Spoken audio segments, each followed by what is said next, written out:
मसीह के नाम से आप सभी को अभिवादन करता हूँ। And even last Sunday, we read the same passage at the time of Bible reading. और देखिए पिछले हफ्ते भी बाइबल पाठ पढ़ने के समय हम लोगों ने इसी अध्याय और पद से पढ़ा था। But then somebody new came, because of which I had to change that message last Sunday. और देखिए पिछले रविवार कुछ नए लोग थे जिस वजह से हमें अपने संदेश को बदलना पड़ा। There was a madam, there was a lady who came last Sunday. और एक बहन थी, एक महिला थी जो पिछले रविवार को आए थे। Her mother passed away. और उनकी माता गुजर गई। And then so brother Dhananjay works with her.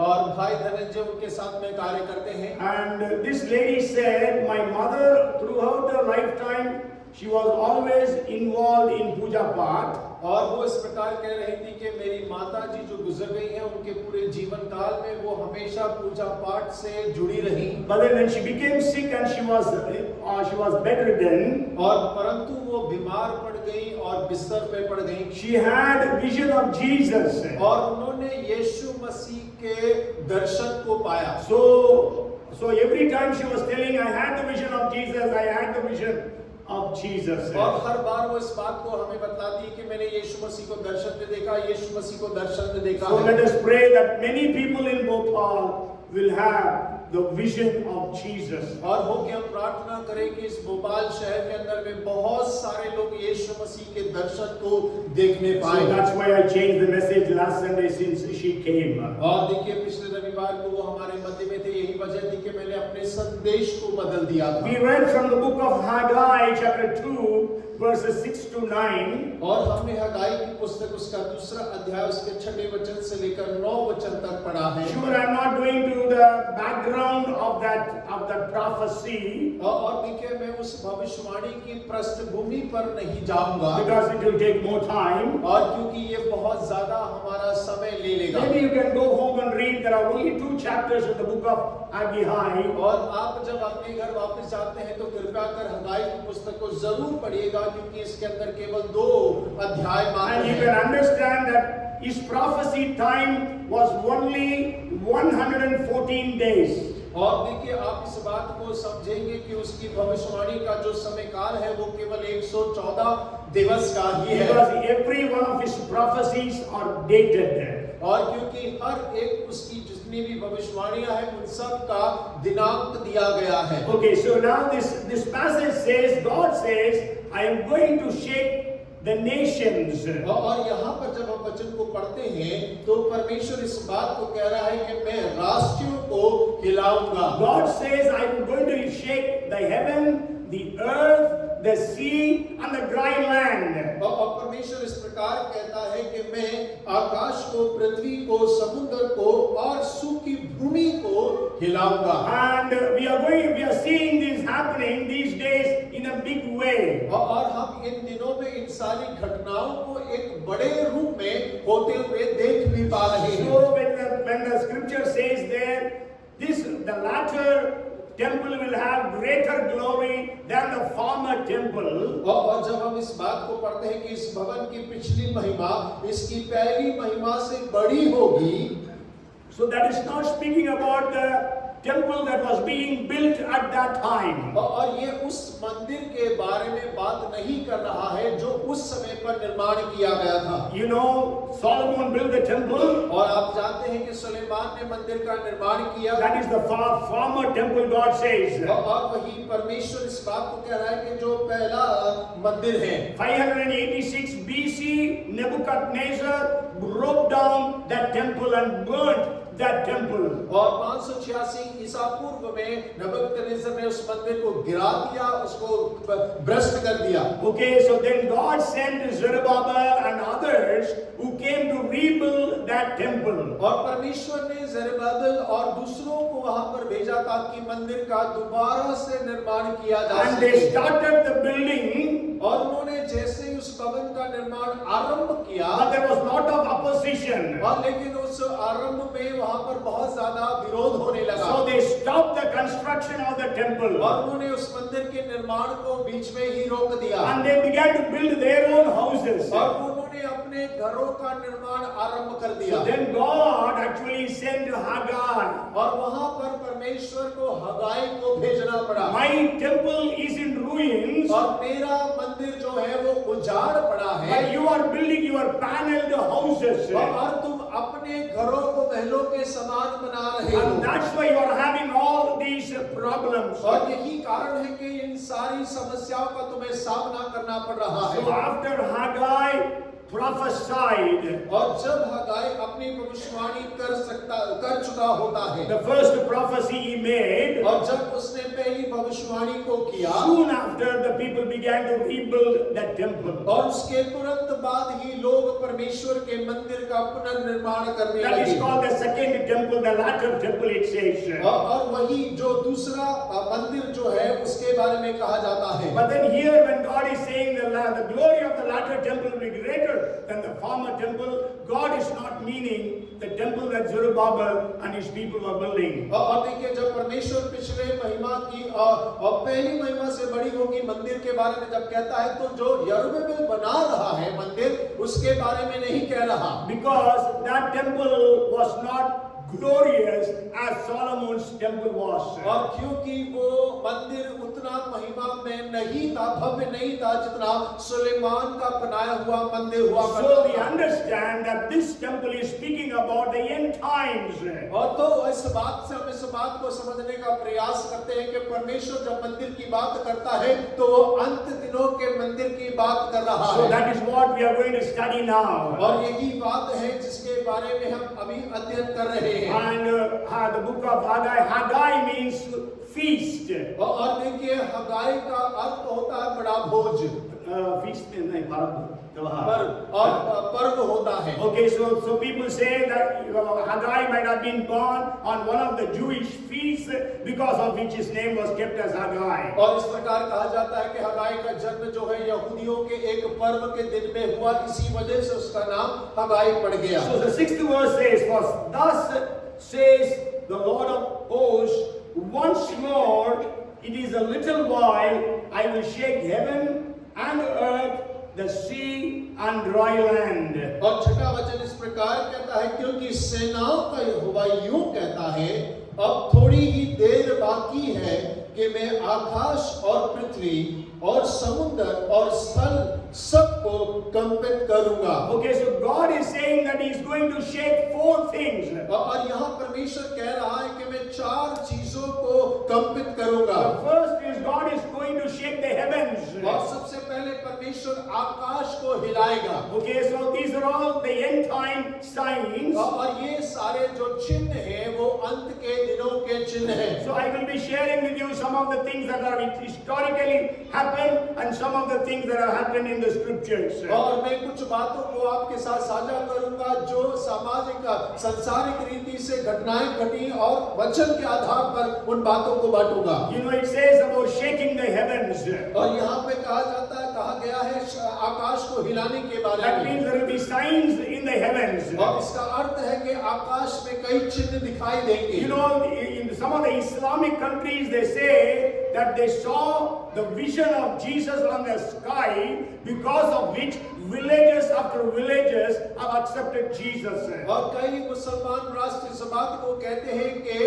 आकाश में यीशु मसीह का चिन्ह दिखाई दिया गया, जिसके बाद में कई गांव के लोगों ने यीशु मसीह को ग्रहण कर लिया। Hallelujah. Hallelujah. So there are signs happening in the heaven even now. और देखिए अभी भी आकाश में चिन्ह हो रहे हैं। When Jesus said, "I saw Satan falling like a lightning." और यीशु मसीह कहता है, मैंने शैतान को बिजली के नाई आकाश से नीचे गिरते हुए देखा है। That's what we read in Luke chapter 10 and verse 18. और वही लूका 10 उसके 18 में हम पढ़ते हैं। The third sign will be the rapture, when God will rapture the church.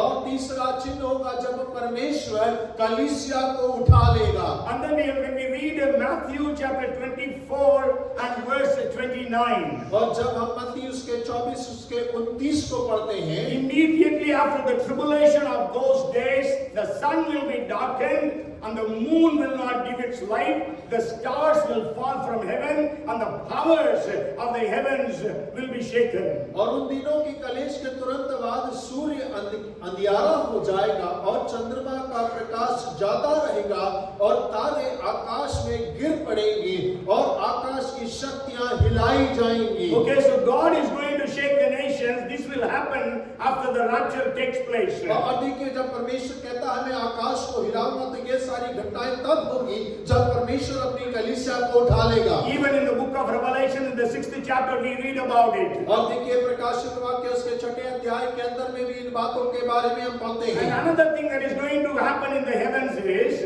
और स्वर्ग के आकाश में एक और चिन्ह होगा, वो ये है, Revelations 12th chapter verses 9 to 11 when we read. और जब प्रकाशित वाक्य 12 अध्याय उसके 9 से आप पढ़ते हैं, The Bible says that great dragon, the devil, will be thrown out of the heaven upon the earth. और वो कहता है कि एक बड़ा अजगर जो स्वर्ग में है, आसमान में है, वो वहां से गिरा दिया जाएगा। Okay, so these are some of the things that are going to happen in the future. और ये सारी वो बातें हैं जो भविष्य में घटने वाली हैं। And then the second thing that God says, I'm going to shake the earth. और दूसरी बात जो परमेश्वर कह रहा है वो ये है कि मैं पृथ्वी को हिलाऊंगा। And that is already, it has started happening, and that too in a mighty great way. और देखिए, वो पहले से ही आरंभ हो चुका है और भी एक बड़े रूप में वो हो रहा है। Okay, recently we know how Turkey and southern Turkey and Syria were shaken by an earthquake. और हमने कुछ ही दिन पहले सुना था किस प्रकार तुर्की और सीरिया जो है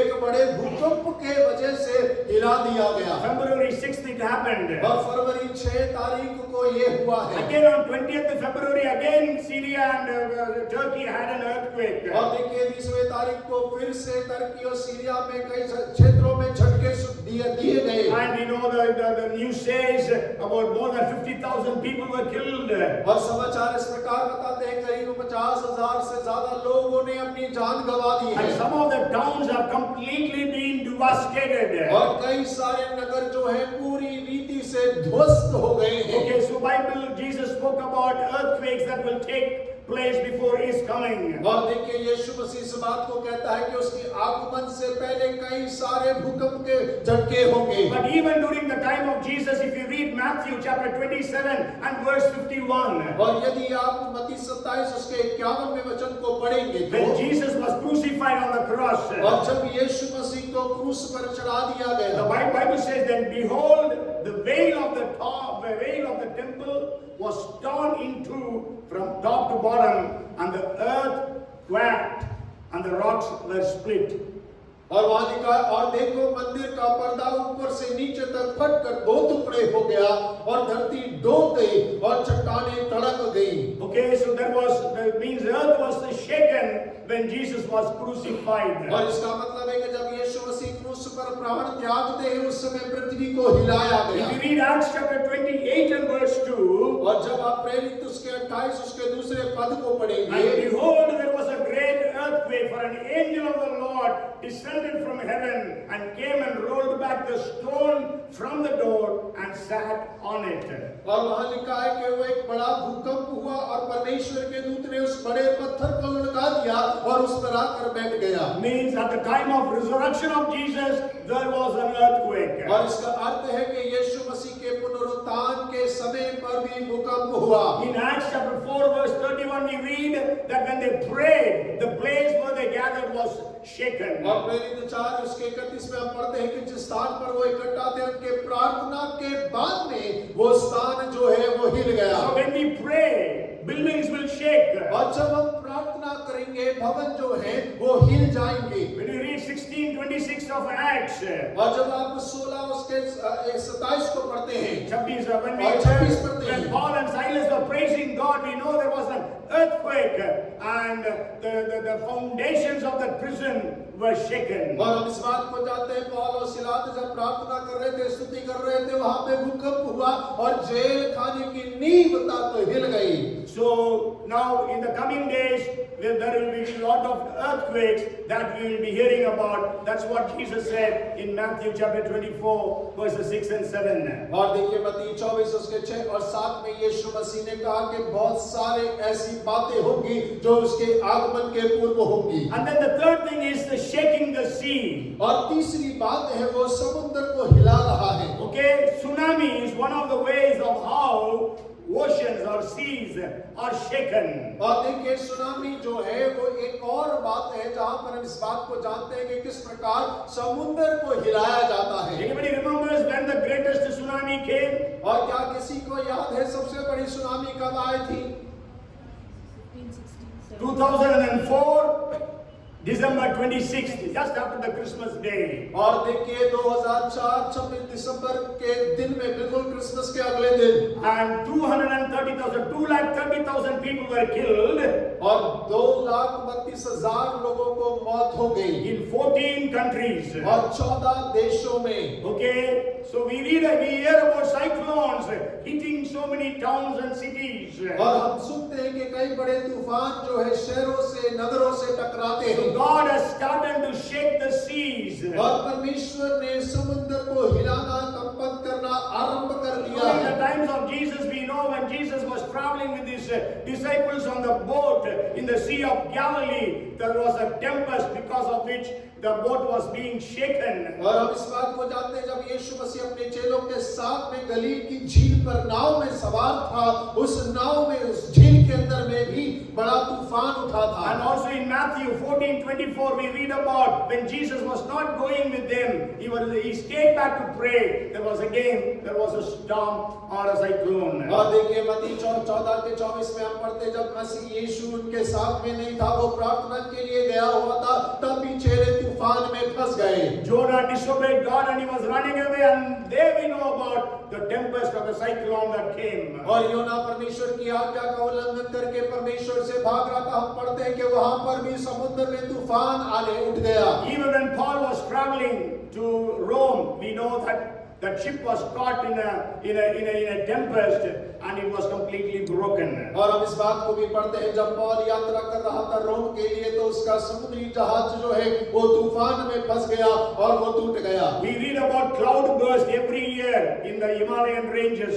और देखिए हिमालय पहाड़ियों के अंदर में हम बादल फटने की खबरों को कईयों बार पढ़ते हैं। Okay, so we read about so many destructions in all these ways. और इन सारे तरीकों से हम बहुत सारे नुकसानों की बातों को पढ़ते और सुनते हैं। And the fourth thing it says, shaking the dry land. और चौथी बात वो कहता है सूखी भूमि को कंपित करूंगा। You know, we hear about wars and rumors of wars. और देखिए हम युद्धों की खबरें पढ़ते हैं और उसके झूठी खबरों को भी सुनते हैं। 24th February 2022, the war started between Ukraine and Russia. और यूक्रेन रशिया की जंग जो है 29 फरवरी को 2022 में आरंभ हुआ And still it is continuing. और अभी भी वो युद्ध चल रहा है। So many thousands are killed. और हजारों ने अपनी जान गंवा दी है। So many buildings, thousands of buildings have been devastated. और हजारों भवन जो इमारतें हैं वो नष्ट हो The गई हैं। infrastructure of Ukraine is almost crumbled. और यूक्रेन का पूरा ढांचा जो है वो चरमरा गया है। About 1.2 crores, 12 million people of Ukraine have been displaced. They have left their nation and they have gone to different nations of the world as refugees. और 1 करोड़ 20 लाख जो यूक्रेन के नागरिक हैं वो शरणार्थियों के रूप में दुनिया के दूसरे देशों में जाकर रहने पे मजबूर हो गए हैं। 1 crore 20 lakhs is nothing for India. और देखिए 1 करोड़ 20 लाख भारत के लिए कुछ नहीं है। But Ukraine has only 3 crores of population. और लेकिन यूक्रेन की पूरी जनसंख्या पूरे 3 करोड़ की है। That means that more than 30 to 40% of people are displaced. Can you imagine it? और आप कल्पना करके सोच सकते हैं कि उस देश की 30 से 40% की जनसंख्या उस देश को छोड़कर जा चुका है। Okay, so all these, we read about road accidents happening. और हम पढ़ते हैं कि सड़कों पे दुर्घटनाएं हो रही हैं। So it says in India, every year, about 13 lakhs people are killed because of road accidents. और जानकार इस प्रकार कहते हैं भारत में करीब 13 लाख लोग प्रति वर्ष दुर्घटना दुर्घटना में, सड़क दुर्घटना में अपनी जान गंवाते हैं। And then the verse 7 says, in the second chapter of Haggai, verse 7, और हगाई के दूसरे अध्याय के 7वां वचन इस प्रकार कहता and है, I will shake all nations. और मैं सारी जातियों को कंपाऊंगा। Okay, so God is shaking the nations of the world. और परमेश्वर दुनिया के राष्ट्रों को हिला रहा है। Okay, just as I told you, Ukraine, Russia are shaken. और जैसे मैंने आपको बताया, यूक्रेन और रशिया जो है वो हिलाए पड़े हैं। Turkey and Syria are shaken. और तुर्की और सीरिया को भी हिलाया गया है। Pakistan and Sri Lanka, they are shaken economically. और देखिए अर्थव्यवस्थिक रूप से पाकिस्तान, श्रीलंका जो है बिल्कुल ध्वस्त पड़ा है। The 9/11, the terrorist attacks, we know what happened. और आप जानते हैं 9/11 को आतंकवादी हमले में क्या हुआ था। There is so much of riots that takes place in different nations of the world. और संसार के अलग-अलग राष्ट्रों के अंदर में बहुत सारी ऐसी घटनाएं घट रही हैं। On date, maybe at least 15 to 20 countries are having civil war, or else civil unrest is taking place in those countries. और देखिए दुनिया के 15 से 20 देशों के अंदर में गृह युद्ध छिड़ा हुआ है और छिड़ने की कगार पर खड़ा है। Families are shaken. Families are और shaken. परिवार हिलाए गए हैं। Businesses are shaken. और व्यापार हिलाए गए हैं। Governments are shaken. और सरकारें हिलाई पड़ी हैं। Okay, so God is on the move. और क्योंकि परमेश्वर कार्य करने पर खड़ा है। We are in the days of the fulfillment of the different prophecies. और हम ऐसे दिनों में खड़े हैं जो बहुत सारी भविष्यवाणियों के पूर्ण होने का समय है। When the finger of the Lord wrote mene mene tekel uparsim. और जब परमेश्वर की उंगली ने दीवार पर मैंने तकेल सी लिख दिया। The emperor Belshazzar, Bible says his knees were shaken. और हम इस बात को पढ़ते हैं कि वो महाराजा जिसका नाम बेलशस्सार है, वो उसके घुटने घबराने लग गए। And Bible says that Paul and Silas, when they were preaching in the city of Thessalonica, they were called to be the people who turned the world upside down. और हम बाइबल में पढ़ते हैं कि जब पौल और सिलास जो है थेसलोनिके शहर में प्रचार कर रहे थे, तो लोगों ने उन लोगों को इस प्रकार से कहकर पुकारा, ये वो लोग हैं जो संसार को उलट पलट करे फिर रहे हैं। So I want to show you and share with you that this prophecy is being fulfilled. और मैं आपके सामने इस बात को रखना मांगता हूँ, दिखाना मांगता हूँ कि ये भविष्यवाणी जो है वो पूर्ण हो रही है। 5 things have happened or are happening. और 5 चीज हो गई है और हो रही है। God is shaking the heavens, the earth, the sea and the dry land. और परमेश्वर आकाश को हिला रहा, पृथ्वी को हिला रहा, समुद्र को हिला रहा है, स्थल को हिला रहा है। And God is shaking the nations of the world. और परमेश्वर राष्ट्रों को भी हिला रहा है। Can you name one nation in the world which is not shaken? और क्या आप एक ऐसे देश का नाम ले सकते हैं जिस देश के अंदर में कोई समस्या ना हो?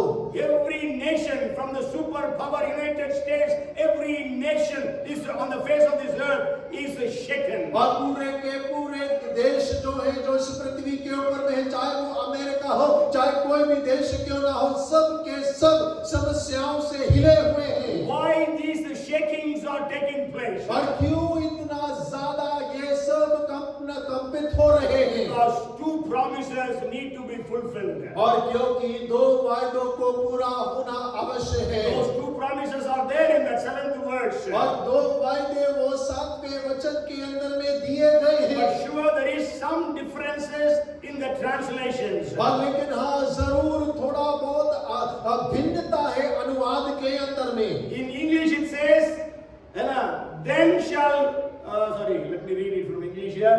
It says, and they shall come to the desire of all nations. और वहाँ हिंदी में इस प्रकार से है कि सारी जातियों की मनभावनी वस्तुएं आएंगी। Okay, but in English says, they will come to the desire of all nations. और वो अंग्रेजी में इस प्रकार से लिखा है कि वे उन सब राष्ट्रों की मनभावनी वस्तुओं में आएंगे। Okay, it is in singular. If you see KJV or NKJV which I use, the D is actually in the capital letter.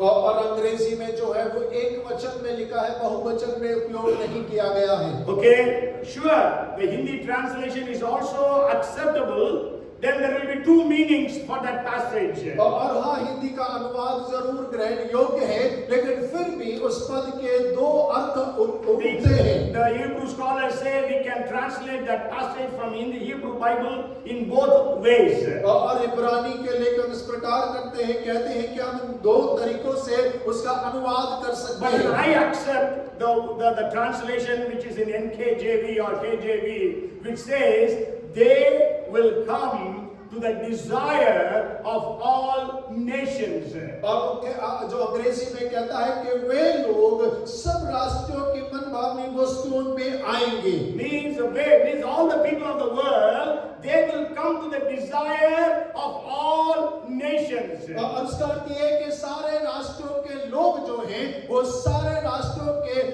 ऊपर अपने मन को लगाएंगे। they all, वो सब जो है मन भाव नहीं, मन भाव मतलब व्यक्ति के पास आएंगे। Actually desire of all Nations is Jesus Christ. और उसका अर्थ ये है कि जो मनभावनी जो वस्तु है वो यीशु मसीह है और सब लोग उस मनभावनी के पास में आएंगे। Okay, desire, it doesn't say desire of some nations.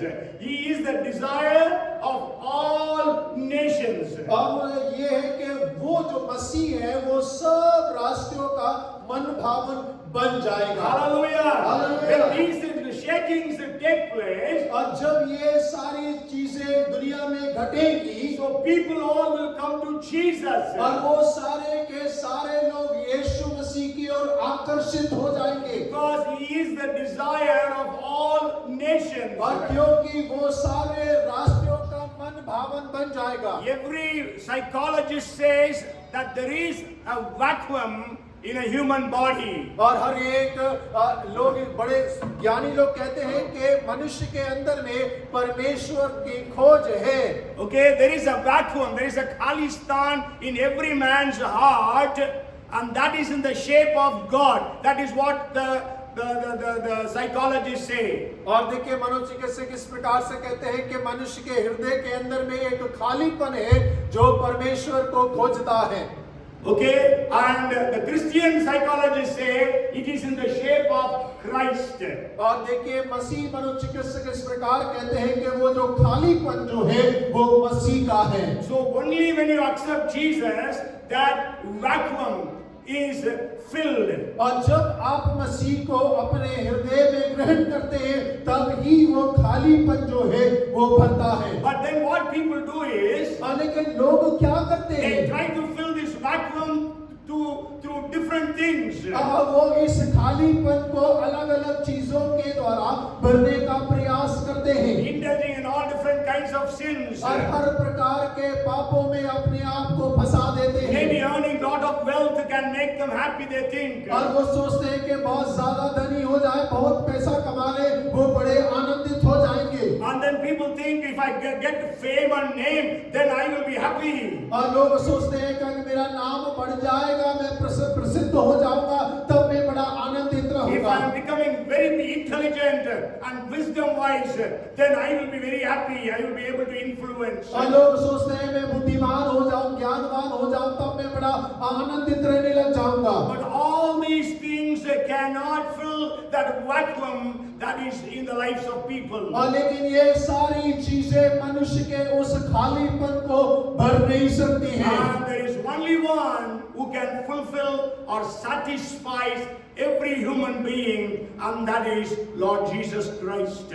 और केवल एक चीज है जो हर एक मानव जाति के खालीपन को भर सकता है, तृप्त कर सकता है, और वो केवल यीशु मसीह है। So the shakings that are being taking place, that are going to take place, will all direct us to the desire of all nations, who is Jesus Christ. और देखिए जितना भी अभी तक हिलाया गया है और जो अभी हिलाना बाकी है वो सब इसलिए है कि हर एक जन का मसीह जो है वो मन भावना बन जाए। Hallelujah. Hallelujah. So we are expecting that day to come. और हम उस दिन का आने का इंतजार कर रहे हैं। Jesus becomes the VIP of the nations. और यीशु मसीह राष्ट्रों का सबसे महत्वपूर्ण व्यक्ति बन जाए। Jesus becomes the talk of the town in the media.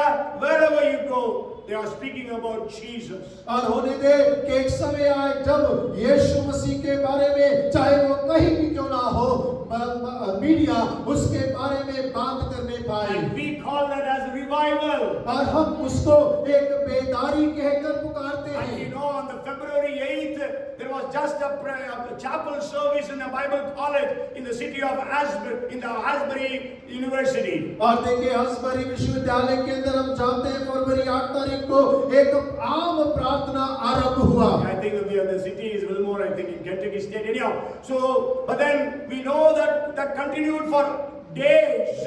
और हम इस बात को जानते हैं, देख रहे हैं कि वो कई दिनों तक चलती रही। And at last they had to stop it. और देखिए एक समय ऐसा आया कि उसको प्रार्थना को रोकना पड़ा। Last Monday they stopped that thing that was going continuous 24/7. और देखिए 24 घंटे 7 दिन जो प्रार्थना चल रहा था, पिछले सोमवार को उन्हें उसे बंद करना पड़ा। But then they have kept it for few hours and only youth less than 25 years of age are allowed in that hall.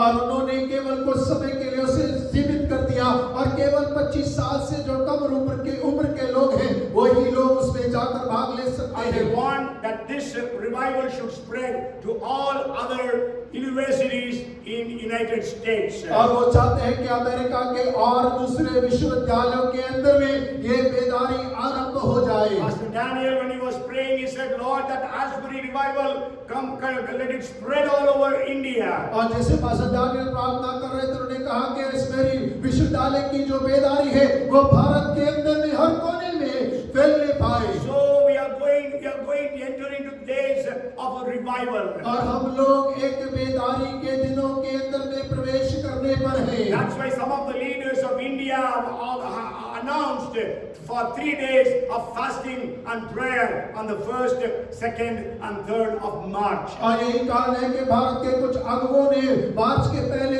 दूसरे और तीसरे दिन में उन्होंने उपवास और प्रार्थना का घोषणा किया If you है। are able to fast and pray for a revival to break out in this nation of India. और यदि आप उपवास करके प्रार्थना कर सकते हैं तो उपवास करके प्रार्थना करें कि भारत देश के अंदर में बेदारी की लहर उठने पाए। The nations will turn to the desire of all nations. और देखिए राष्ट्रों की जो चाहत है वो यीशु मसीह के ऊपर में आने पाए। Jesus will not be the desire of only Christian nations, but he will be the desire of all the 239 nations in the world. और देखिए यीशु मसीह केवल मसीह देशों की ही चाहत बन के ना रहने पाए, लेकिन संसार के 239 राष्ट्रों की वो मनभावना बनने पाए। And then how it will happen, that is the 7th point I want to share with you. लेकिन ये होगा कैसे, वो 7वां बिंदु मैं आपके साथ साझा करना चाहता That is हूँ। the second prophecy which is written in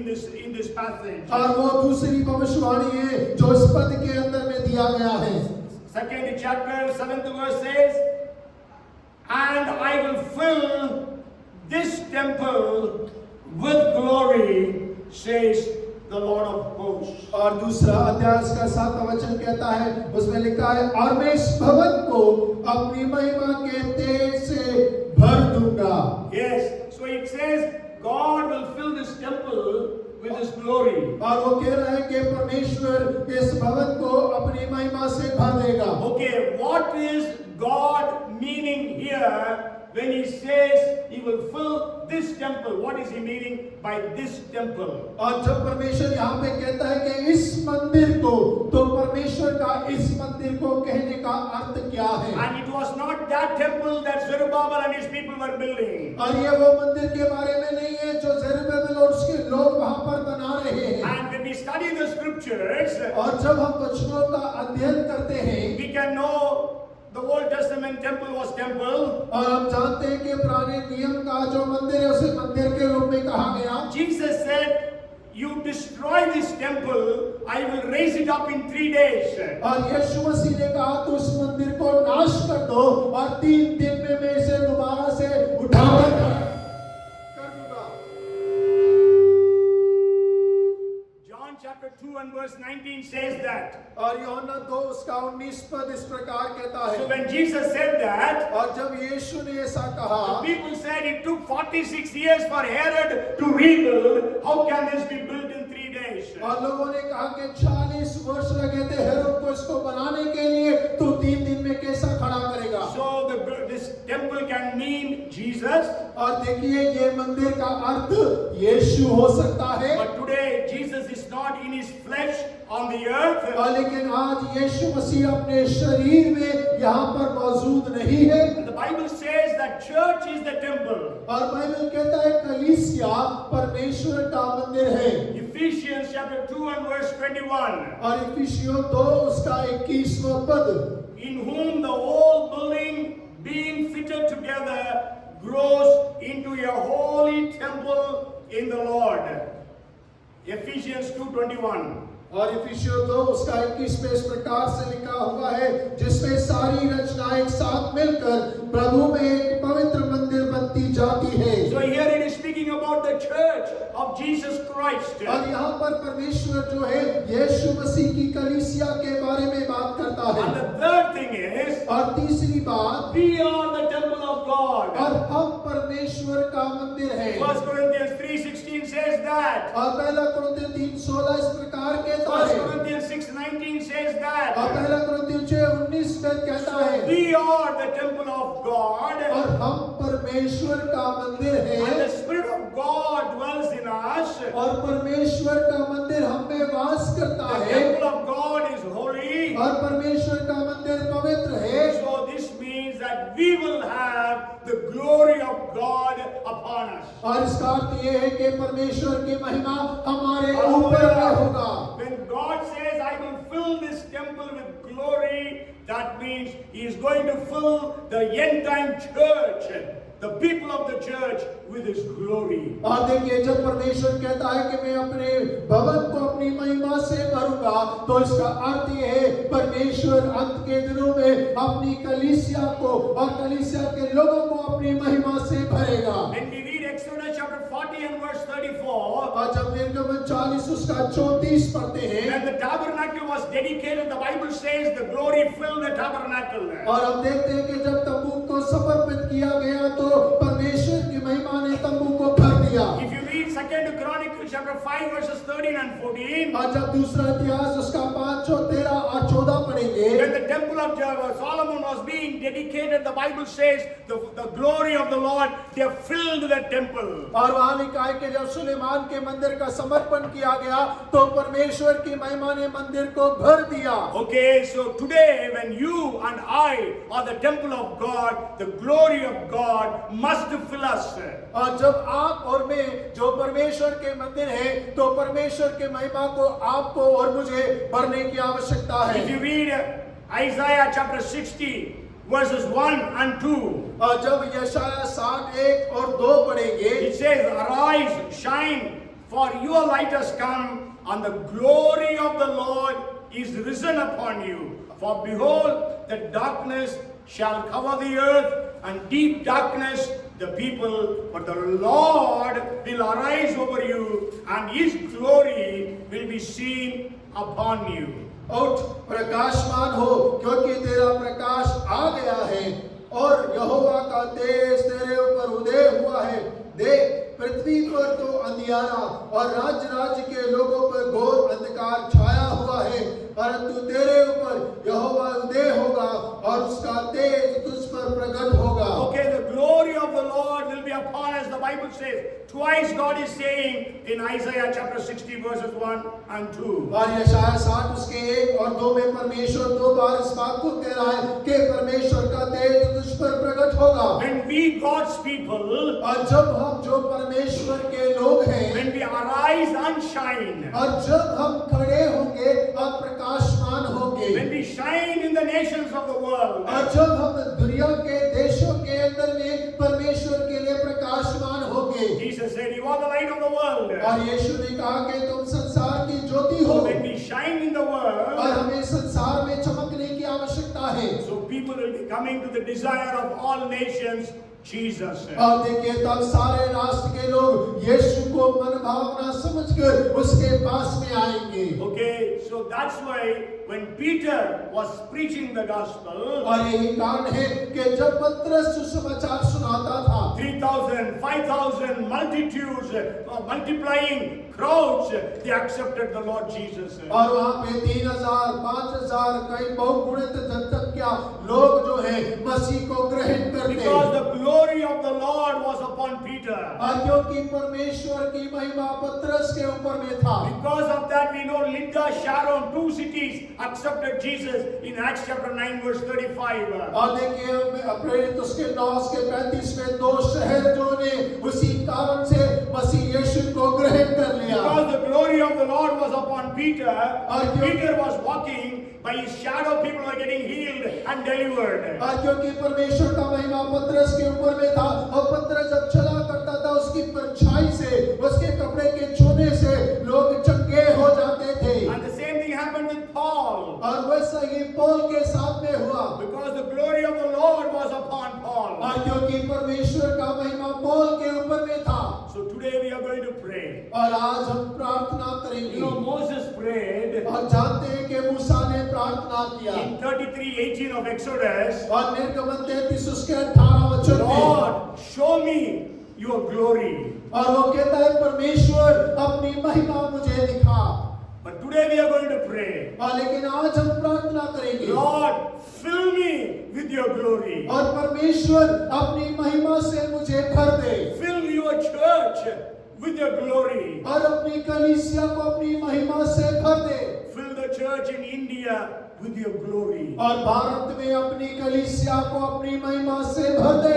Fill the church in Bhopal with your glory. और भोपाल की कलीसिया को अपनी महिमा से भर दे। So let us pray very specifically during this week, entire week, especially the 3 days, 1st, 2nd and 3rd, that God's glory will come upon every individual believer and every church in this nation. और हो कि हम इस पूरे हफ्ते में इस बात के लिए प्रार्थना करें, विशेषकर आने वाले 1, 2, 3 मार्च को हम इस बात के लिए प्रार्थना करें कि परमेश्वर आप जो इस देश के अंदर में प्रत्येक कलीसिया और उसके विश्वासियों को अपनी महिमा से भर दे। Amen. Amen. Hallelujah. Hallelujah. Praise the Lord.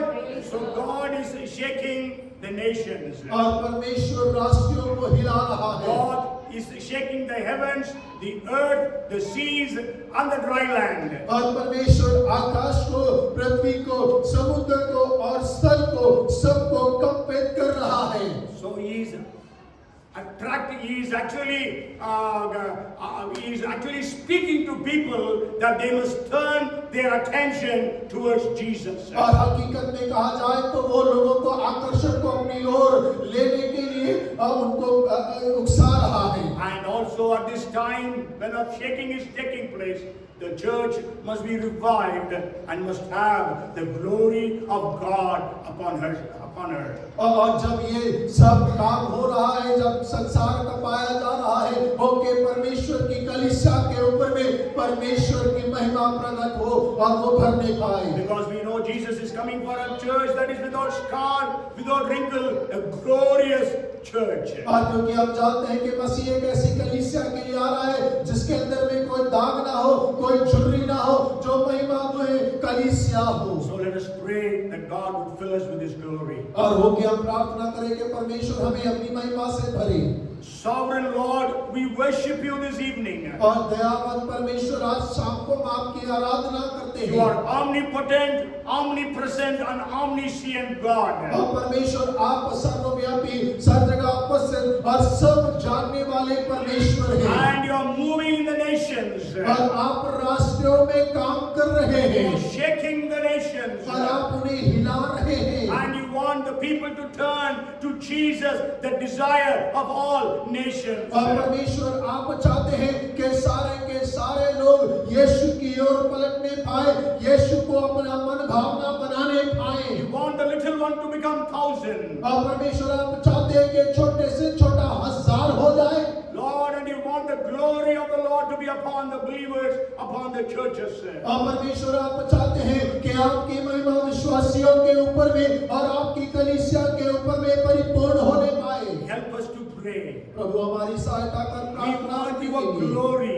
और हमें तेरी महिमा चाहिए Fill us with your glory. और अपनी महिमा से हमें भर दे Fill me with your glory. और मुझे अपनी महिमा से भर दे We give you the glory and the honor. और प्रभु सारा आदर महिमा आपको देते Bless हैं everyone who has come here. और जो यहाँ मौजूद है उन्हें आशीष That they everyone will be an instrument in bringing about revival in this nation of India. और उन्हें देश भारत के अंदर में हर एक जन एक पात्र बनने पाए जो बेदारी को लेकर आने के लिए इस्तेमाल हो Maybe even to the nations of the world. और उन्हें दे परमेश्वर केवल भारत नहीं दुनिया के कई देशों के अंदर The में power of God touch every heart and life. और उन्हें दे परमेश्वर का सामर्थ्य एक जीवन और हृदय को छूने पाए Holy Spirit, come upon everyone, we pray. और हम प्रार्थना करते हैं पवित्र आत्मा आप हर एक के ऊपर में उतर We जाएं give you the glory and honor. और आपको आदर और महिमा देते In हैं Jesus' name we pray. और यीशु के नाम से प्रार्थना मांगते And हैं everyone say, और हर एक जन कहे Amen. Amen. Amen.